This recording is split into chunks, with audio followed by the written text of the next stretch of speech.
Kay mama ko, kahit minsan. Hindi sabihin mo. Wala lang daw magkwento.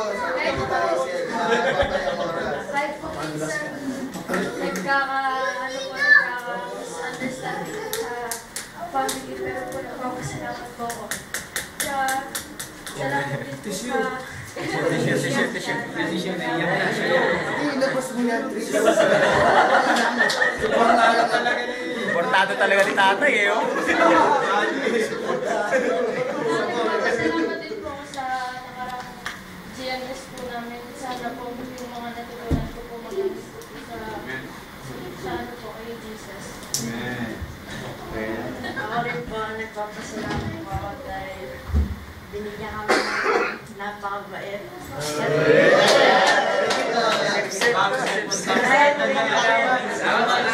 Bawon, dagdag. Salamat sa nagdaang GNS. Mga po, magamit kami balang araw sa gawain po. Isang buong lago. Tuturuan. Blackberry.